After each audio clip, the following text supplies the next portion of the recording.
Buen día, mi nombre es Luis Montoya y en esta ocasión les estoy realizando un breve tutorial de cómo realizar su proyecto integrador del módulo 9. Hola, ¿qué tal? Pues ya, nuestra última actividad del módulo 9, ya a punto de terminar un módulo más, así que pues vamos a ver de qué se trata. Bueno, como siempre vamos a insertar una portada en la que podemos incluir el logo de Prepa en línea o alguna imagen alusiva a la actividad, el nombre de nuestra actividad, que en este caso se llama Proyecto Integrador, Construcción de la Nación Mexicana, nuestro número de grupo, el nombre de nuestro asesor y nuestro nombre. Ok, vamos a ver de qué se trata más o menos. Dice, construcción de la nación mexicana. Integra en este organizador gráfico una síntesis del origen y formación del Estado mexicano, llenando cada cuadro con su respectivo contenido. Recuerda que un organizador gráfico puede ser un mapa semántico, conceptual o mental, y nos permite organizar las diferentes partes de la historia de una forma significativa. Ok, bueno, en este orden de ideas vamos viendo qué tenemos que responder, ¿no? En cuanto a la organización política del México prehispánico, pues vamos a poner cómo estaban organizados, ¿no? Sacerdotes, guerreros, bla, bla, bla, bla, bla. Ok, en este caso como un ejemplo de la actualidad sería, pues, nuestra forma política. Bueno, en primera estamos en cuanto a poder legislativo, ejecutivo y judicial, ¿no? Pero pues ya, políticamente, pues tenemos al presidente, gobernadores, alcaldes, presidentes municipales, etcétera, etcétera, ¿no? Entonces, este sería como la organización, como el organigrama político. Esto es lo que tenemos que plasmar, pero de las culturas del México prehispánico, ¿ok? En el punto 2 nos dice, instalación del poder español en América, instituciones y sistema de gobierno. Entonces, ¿qué instituciones se crearon a raíz de la conquista? Obviamente cuando llegaron pues no existía ninguna institución, no existía nada.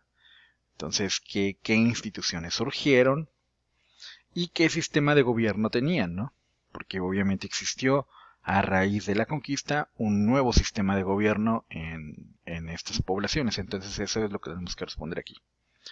Ok, en el punto 3 nos dice el proceso emancipador novohispano y la fundación del Estado mexicano. Entonces, todo ese proceso político y social que derivó en la guerra de independencia y la conformación del Estado mexicano como una nación, ¿no? Todo vamos a ir poniendo, todo este proceso, qué fue lo que pasó, qué derivó en la guerra de independencia, ¿no? O sea, porque no surgió nada más de, ay, vamos a hacer una guerra, no. Ya venían detrás muchos problemas sociales, políticos, fue todo un proceso, como lo dice, emancipador, que fue cambiando pues esta ideología y ya querían ser libres, ¿no? Entonces vamos a poner todo eso en esta parte. Y el siguiente nos dice pues que pongamos la influencia del conservadurismo y el liberalismo en México. Bueno, recordemos que son unas ideologías políticas, era como una especie de partido político, el de la oposición y el que estaba en el poder, ¿no? Y los conservadores pues estaban a favor del gobierno monárquico y estaban a favor de que la iglesia tuviera el poder, de mantener los privilegios, bla, bla, bla. ¿Ok? Y los liberales querían lo contrario, querían un gobierno democrático en el que obviamente la gente eligiera quién los iba a gobernar, querían que la iglesia pues se dejara de lado y dejara de tomar decisiones en las políticas públicas de la nación y así. Entonces vamos a escribir pues qué influencia ha traído consigo este tipo de ideologías políticas en México y si aún las vemos, o sea, si en los gobiernos actuales siguen teniendo como peso este tipo de ideologías, si las seguimos viendo reflejadas o si no, entonces pues eso es lo que tenemos que poner en esta. Vamos a la 5. ¿Qué nos dice el porfiriato y la Revolución Mexicana? Sus efectos en la consolidación del Estado mexicano. Entonces aquí vamos a poner cómo el porfiriato derivó en la Revolución Mexicana y cómo esta ayudó a la consolidación del Estado mexicano, ¿no? Todo es así como una bola de nieve que va generando más y más y más, pues, pues cosas, ¿no?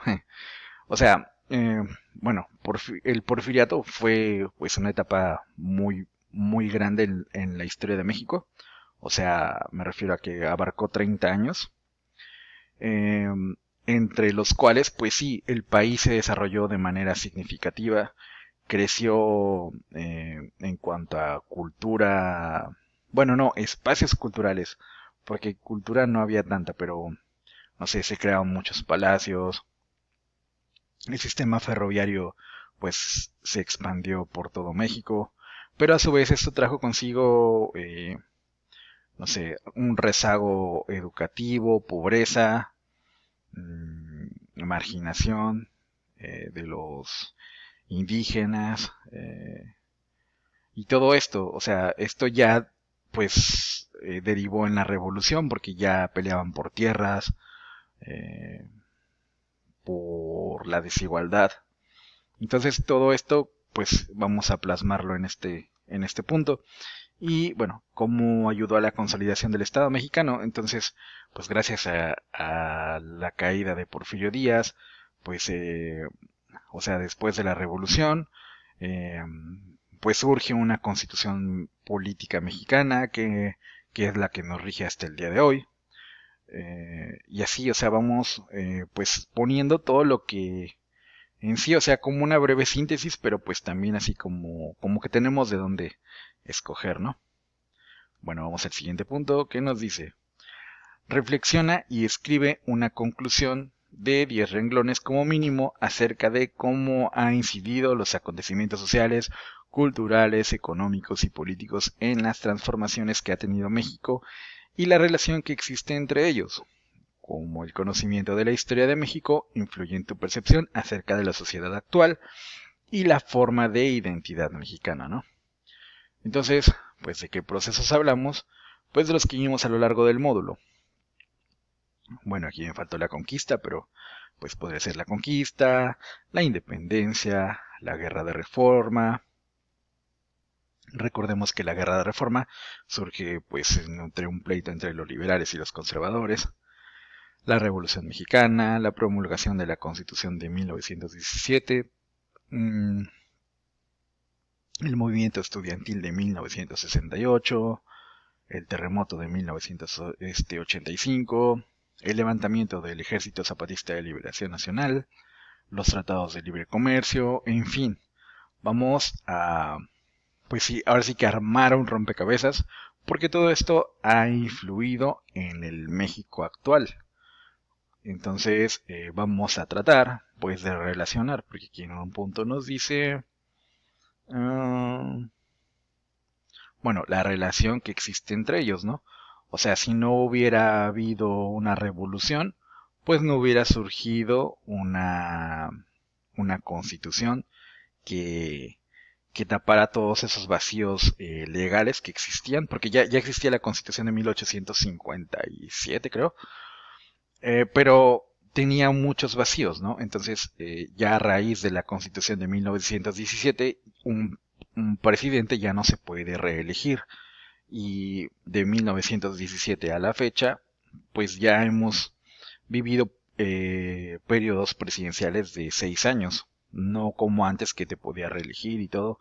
Y, o sea, les digo, un proceso pues generó un cambio. Entonces, el hecho de que Porfirio Díaz se haya querido quedar en el poder y fuera una especie de dictadura, pues derivó en la promulgación de la Constitución de 1917. Entonces, pues sí, vamos viendo cómo un proceso lleva a otro. Igual, pues los movimientos sociales, el movimiento estudiantil de 1968, pues tal vez en México como tal no existía un movimiento similar, pero a lo largo del mundo se estaban dando muchas revueltas, existían muchos movimientos sociales de jóvenes, entonces fue lo que dijo, bueno, lo que motivó a los chavos a salir a las calles y exigir sus derechos. Entonces, pues vamos a ir plasmando todo esto, ¿no?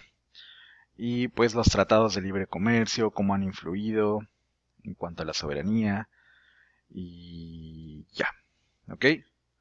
Es un proyecto sencillo, pero a la vez pues puede sonar complicado porque pues hay muchas cosas, pero tenemos todas las actividades que hicimos para recuperar información y plasmarla en este proyecto, ¿ok? Y bueno, por último, no olviden sus fuentes de consulta, ya que son muy importantes, ¿ok? Y pues así nos quedaría nuestra actividad. Bueno, ya por último, pues permítanme felicitarlos porque están terminando un módulo más, 9 módulos. Gracias por no haberse rendido a lo largo de estos 9 módulos.